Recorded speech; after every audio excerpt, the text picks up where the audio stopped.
বেতন অর্থাৎ দরমা ভাতিয়া বেতনজীবী অଛନ୍ତି জগতরে শ্রমজীবী অଛନ୍ତି বুদ্ধিজীবী অଛନ୍ତି আইনজীবী অଛନ୍ତି এ প্রকার বিভিন্ন প্রকার জীবিকা নির্বাহ করନ୍ତି ଲୋକମାନେ। ଆଉ ଏଠି ଆମେ ହିତୋପଦେଶରେ ଯୋଉ ପ୍ରକାର ଦେଖୁଛୁ ଆମେ ଦେଖି ଦେଖି ଆସିଛୁ ଗୀତ ସଂଗୀତା ପୁରା ସରିଛି। ଏବେ ହିତୋପଦେଶ 26 ଅଧ୍ୟାୟ 10 ପଦ ଆଉ ଥରକୁ 11 ରୁ ଦେଖିବା। ବେତନ ଲେଖା ଯାଉଛି ଜ୍ଞାନୀ ସଲୋମନ କହୁଛନ୍ତି ବାଣୁଆ ଯେପରି ସମସ୍ତଙ୍କୁ କ୍ଷତ ବିକ୍ଷତ କରେ ସେପରି ସେହି ଲୋକ ଯେ ମୂର୍ଖକୁ ବେତନ ଦିଏ ଓ ଯେ ପଥିକକୁ ବେତନ ଦିଏ ଦରମା ଦେବ। କାହାକୁ? ମୂର୍ଖକୁ। ବାଣୁଆ ଯେ ପ୍ରକାର କ୍ଷତ ବିକ୍ଷତ କରିଦିଏ ତାର ବାଣରେ ସେତେବେଳେ ସେ ଆଉ ଦେଖେନି କୋଉଟା ଭଲ କୋଉଟା ମନ୍ଦ। ତାର ଇଚ୍ଛା ଅଭିଂସା ହଉଛି ସେ କେମିତି ଶିକାର କରିବ ବାଣ ମାରିବ ବାଣରେ ସେ ତାର ଜିନିଷକୁ ଖସେଇ ଦେବ। সেই প্রকার যে মূর্খକୁ বেতন দিয়ে অর্থাৎ সে খসি পড়িব। তুমি যেতে তাকে উঠাইବାକୁ চেষ্টা কলে ମଧ୍ୟ সে জমা উঠিব ନାହିଁ। তার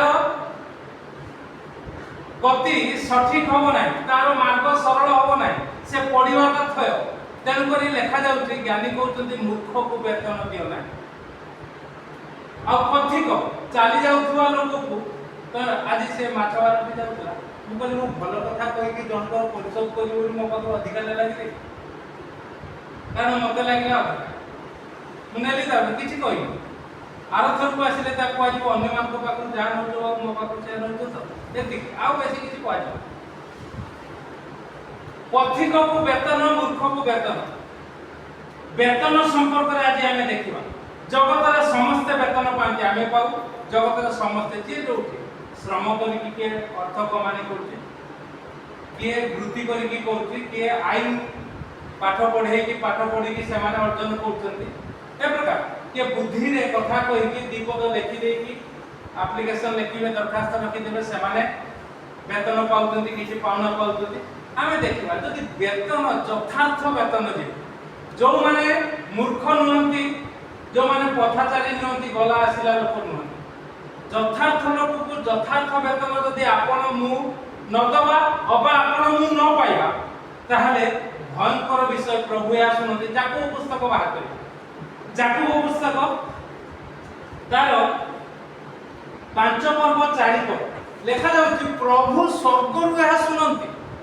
ଆମେ ଯୋଉ ଈଶ୍ୱରଙ୍କର ସେବା କରୁ ଆମେ ଯଦି ଠିକ ଠାକ ଢଙ୍ଗରେ ନ କରିବା ଠିକ ଠାକ ଭାବରେ ତାକୁ ଯଦି न जहा कहूचु ताहा न करिबा ताहले प्रभु ये सब सुनती। विशेष करी ठीक ठाक लोक मान को जदी हमें अठिक बेठिक काम करिबा ताहले प्रभु स्वर्ग रु सुनती। अपन लेखा अछि देखो हम मन को क्षेत्र रो शस्य छेदन कारी मान को प्रवचन करे तुम माने जो मुंड देई ना हो ताहा चित्कार करू अछि पुनी शस्य छेदन कारी मान को आत्मनाद बाहिनी मान को प्रभु को कर्म रे प्रवेश करि अछि। आहा प्रभु को कर्म रे प्रवेश करि अछि। जो मानकु जो पाउना दवा कथा एठी चिंता करिबा दरकार। आमर प्रचार जो माने सुनचंती आ जो माने प्रभुकर नाम को उन्नत उच्चीकृत करचंती से माने चिंता करिबा दरकार सुनिबा दरकार। काहार वेतन रखिन तो जदी रखिछ से कांदुची किछि कहूनी आर्तनाद करूची से किछि कहूनी ভিতরে বড় লোক উত্তর নাই। আজকাল জগতর ভাষারে আজকাল জগতর ভাষারে স্বর্গকু কোন নাই নিশুনি নাই অর্থাৎ সিঁড়ি নাই। বড় লোকଙ୍କୁ উত্তর নাই নাই উত্তর দেবা তো আমি উত্তর দেব আমি কব আমি ছোটরু বড় হইছি বেতন প্রাপ্ত হউଛୁ ଆଉ বেতନ ବି ଅନ୍ୟମାନଙ୍କୁ ଦଉଛୁ। ଏବେ ପ୍ରଭୁ ଶୁଣନ୍ତି ଯଦି କାହାରି ଆଟକେ ପଢିଦେବା ଆଉ ଟିକେ ସ୍ପଷ୍ଟ ହେଇଯିବ ଟିକେ ବାହାର କର ଲେବି ପୁସ୍ତକ 19 ପର୍ବ 13 ପଦ ଆଉ ଜଣେ ବାହାର କରିବ ଦ୍ୱିତୀୟ ବିବରଣ 24 ପର୍ବ 15 ପଦ ଲେବି 19 13 ବେତନ ସମ୍ପର୍କରେ। ହଁ ଜଲ୍ଦି ଅନ୍ୟାୟ କରିବ ନାହିଁ ପ୍ରତିବେଶୀ ପ୍ରତି ତାପରେ ଅପହରଣ କରିବ ନାହିଁ ତାପରେ ପୁଣି ବେତନଜୀବୀର ବେତନ ସକାଳ ଯାଏ ରଖିବନି ରାତ୍ରି ଠାରୁ। ଏଇଟା ହଉଛି ଆମ ପ୍ରଭୁଙ୍କର ନିର୍ଦ୍ଦେଶ। ସେଥିପାଇଁ ଆମେ ବରଂ ଉପାସ ଶୋଇ ପଡ଼ିବୁ, ଯାହାକୁ ବେତନ ଦେବାର ଅଛି ତାକୁ ଠିକ ସମୟରେ ବେତନ ଦେବୁ। ଲୋକ କଣ ଭାବନ୍ତି ଚିନ୍ତନ୍ତି ଆମକୁ ସେଟା ଯାଏ ଆସେ। ନ ଖାଇକି ପିଲା ଛୁଆଙ୍କୁ ବରଂ ଉପାସ ରଖିଦେବୁ, କିନ୍ତୁ ଯାହାକୁ କଥା ଦେଇଛୁ ବେତନ ଦେବୁ ମାନେ କାରଣ ଏଇ ବାକ୍ୟ ଆମ ନିକଟରେ ଅଛି। ବେତନଜୀବୀଙ୍କର ବେତନ ତମେ ରାତି ଯାଏ ରଖନି, ତୁରନ୍ତ ସନ୍ଧ୍ୟା ସୁଦ୍ଧା ତାକୁ ଦିଅ। ଆଉ ଟିକେ ଦ୍ୱିତୀୟ ବିବରଣ କେତେ କହିଲି ପଢ ଜଲ୍ଦି। ଦ୍ୱିତୀୟ ବିବରଣ 24 ପର୍ବ 15 ପଦ ତତେ ପଢି ଆସୁନି, ବାଇବଲ ଖୋଲି ଆସୁନି। ଦ୍ୱିତୀୟ ବିବରଣ 24 ପର୍ବ 15 ପଦ କେତେ ଥର କହିଲିନି? ତାହାରି ଦିନରେ ତାହାକୁ ତାହାର ବର୍ତ୍ତନ ଦେବ, ତା ଦିନରେ ତାହାକୁ ବର୍ତ୍ତନ ଦେବ, ଅର୍ଥାତ ତାର ବେତନ ଦେବ। ସୂର୍ଯ୍ୟାସ୍ତ ଯାଏ ତାହା ରଖିବ, ସୂର୍ଯ୍ୟାସ୍ତ ଯାଏ ରଖିବ ନାହିଁ। ପ୍ରଭୁ ଏହା ଶୁଣନ୍ତୁ। এই প্রকার বাক্য প্রচার এবং পালন যদি আমি করিবু, তাহলে জগতরে অড়ুয়া তড়ুয়া হব না। মূর্খ মানে জাত হেবে ନାହିଁ, মূর্খଙ୍କୁ ଆପଣ বেতন দেবে ନାହିଁ, পথিক মানেଙ୍କୁ ଆପଣ বেতন দেবে ନାହିଁ। যথার্থ ଲୋକଙ୍କୁ ପଥିକ ମାନଙ୍କୁ ସାହାଯ୍ୟ କରିପାରନ୍ତି, ପାଣି ମୁଣ୍ଡିଏ ଦେଇପାରନ୍ତି କି କିଛି ପଇସା ଦେଇପାରନ୍ତି ସେ ଯଦି ତାର ଆବଶ୍ୟକତା ଅଛି, କିନ୍ତୁ ବେତନ ଦିଅନ୍ତୁ ନାହିଁ। ବେତନ ଆଉ ସାହାଯ୍ୟ ପୁରା ଅଲଗା। ପ୍ରଭୁ ଆପଣଙ୍କୁ ମଧ୍ୟ ଅନୁଗ୍ରହ କରନ୍ତୁ। ଆସନ୍ତୁ ହିତୋପଦେଶରେ ଏଇ ବାକ୍ୟରେ ଆମେ ନିଜ ନିଜକୁ ଦେଖିବା, ତୌଲିବା। ମୁଁ ଯୋଉ ସ୍ଥାନରେ ଅଛି, ମୁଁ ବେତନ ଯୋଉ ପାଉଛି, ଛାଡ଼ନ୍ତୁ ଆମେ ତ ଜଗତର ଲୋକମାନଙ୍କର ଅଧୀନରେ ଅଛୁ, ସେମାନେ ଏପଟ ସେପଟ କରିପାରିବେ, କିନ୍ତୁ ଆମେ ଯୋଉ ପ୍ରଭୁଙ୍କର ଲୋକମାନେ, ପାଳକ ପ୍ରଚାରକ ମାନେ ବେତନ ଠିକ ପାଉଛନ୍ତି ତ ମଣ୍ଡଳୀ? ମୁଁ ତ କହୁଥିଲି ଆମ ମଣ୍ଡଳୀର ଡିକନ ମାନେ ବହୁତ ଜୋର କଲେ 6-7 ମାସ ତଳେ କେତେ ପଇସା ପାଳକଙ୍କୁ ଦରମା ଦଉଛୁ ଏତେ କଥା କହିଲେ। ଯାହା ପିଅନଙ୍କୁ ଦରମା ଦଉଛୁ, ଆମେ ଯେତିକି ଦରମା ଦଉଛୁ ତମେ ଦେଇପାରୁନ ମଣ୍ଡଳୀ ହେଇକି, ଏତେ କଥା କଣ ପାଳକଙ୍କ ଉପରେ କହୁଛ?